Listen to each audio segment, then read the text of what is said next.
Okay, third graders, our story that we are going into today is the Roman Gods and Goddesses. And this is going to be the story I will read to you today is the chunk of our reading that we're going into.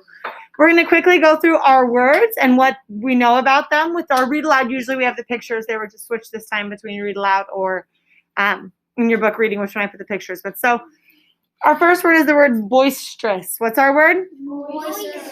If someone or something is boisterous, it's very loud and noisy, but usually very lively as well. People who we describe as boisterous are usually very outgoing.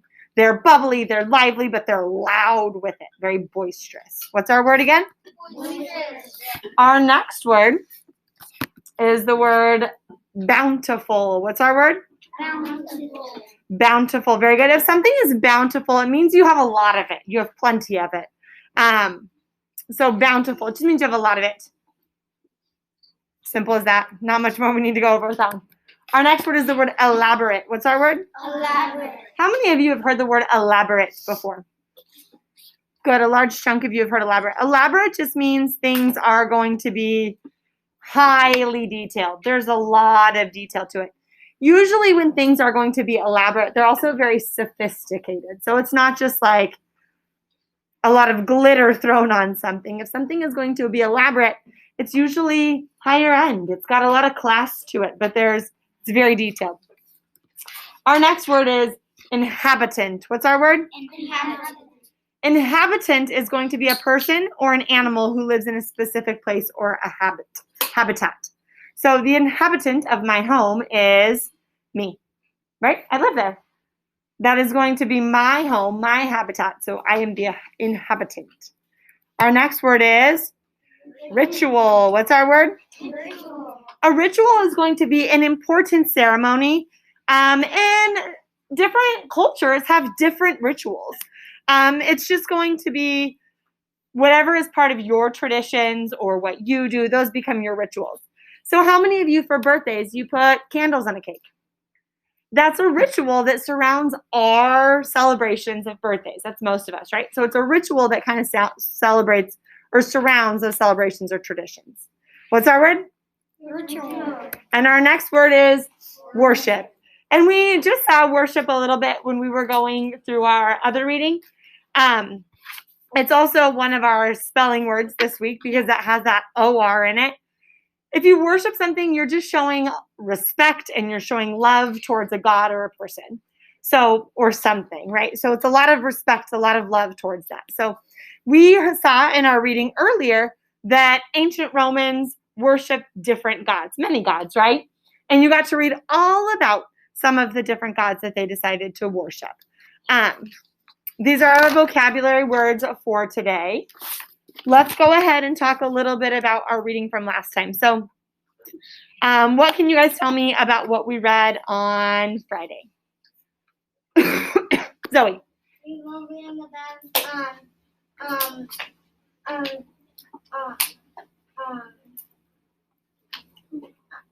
describe them if you can't think of them.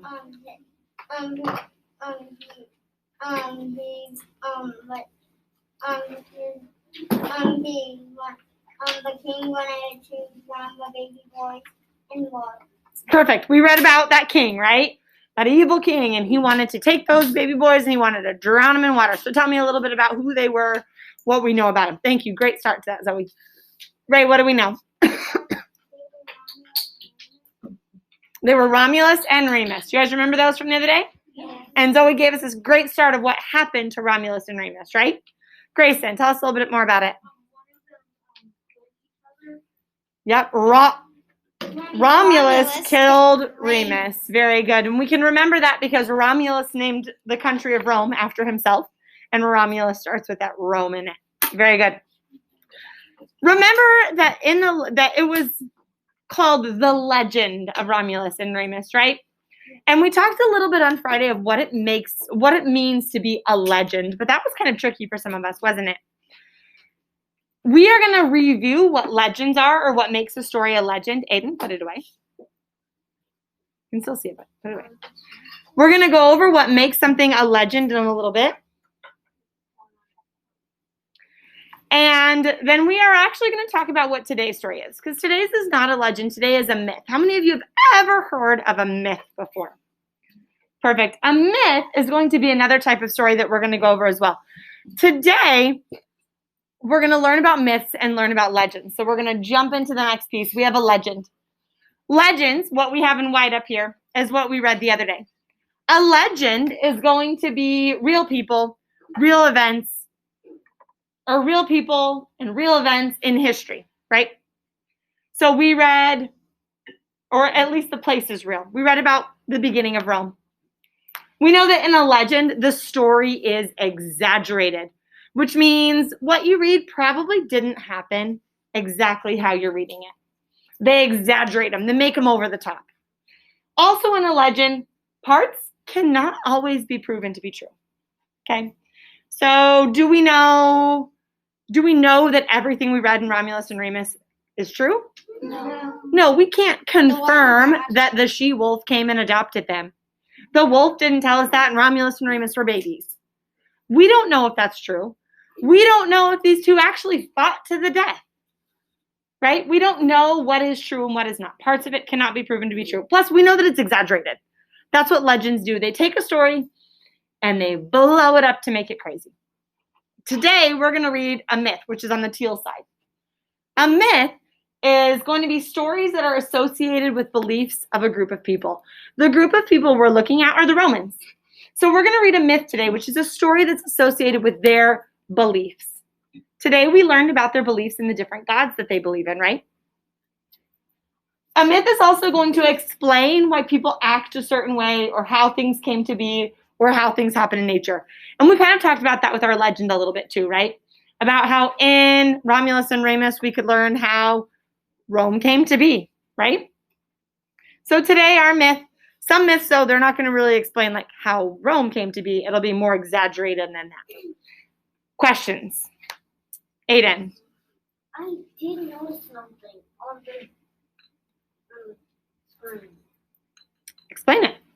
That there's light right there where it's supposed to be. Aiden, does that have anything to do with legends and myths? So please keep it to yourself. Haley.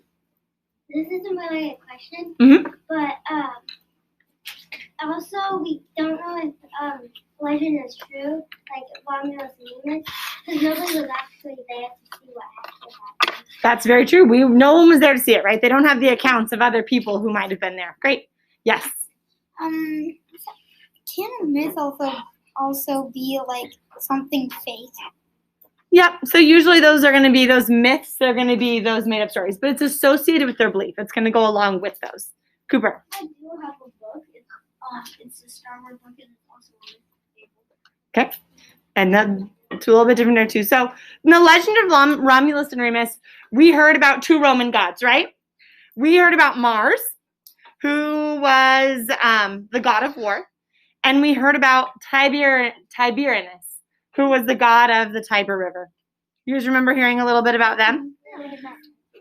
We consider myths, or we consider myths of gods and goddesses to be fictional today. So all these myths surrounding these gods and goddesses, we consider them to be fictional today. Fictional means fake, not real. Many ancient Romans, though, believed that gods and goddesses were real, and they worshiped them as part of their religion. And that's okay, right? So nowadays, we consider all the stories that surround these gods and goddesses to be fictional. But long ago, Romans, these were their beliefs. It was part of their religion. It's who they worshiped. It's who they thought of as their gods. Ancient Romans believed that gods and goddesses had supernatural powers or skills that made them immortal. And we know immortal means to live forever. Many of the gods and goddesses that ancient Romans believed in were also similar to those from ancient Greece. So we already did kind of that compare and contrast today that many of them were the same gods or goddesses, right? They just had different names. Like instead of Zeus, it was Jupiter. And that was a big one we went over. You guys also notice that, especially in the Roman culture, the people who lived in Rome, their gods and goddesses also helped develop the names of what? planets. So we had Mars, and we had Jupiter, and I can't even remember all of them. Venus was one of them. Neptune. Those stories, those myths of these gods and goddesses helped create the names of those planets as well. You'll read it in the story when you get to it, Miss Zoe. So some of us haven't made it to that part yet, and that is okay. Zana, put it away. Today we are going to come across, well, we already talked about it a little bit earlier, but Romans, the culture that we are learning about, the people are polytheistic. Say that with me. They are polytheistic. There's a prefix in polytheistic, which is poly. Poly means many. What does poly mean? Many. Poly means many. And theistic means anything having to do with a god. So when we say someone is polytheistic, it means that they believe in many gods. And people in ancient Rome were just that. They were polytheistic. So they believed in many gods. And we read about a lot of them before. Many Egyptians were polytheistic. Ancient Greeks were polytheistic. They all believed and worshiped many different gods and goddesses. Today, we are going to learn about some additional gods and goddesses with Roman life beliefs. And we'll go ahead and jump into it now. Sound good?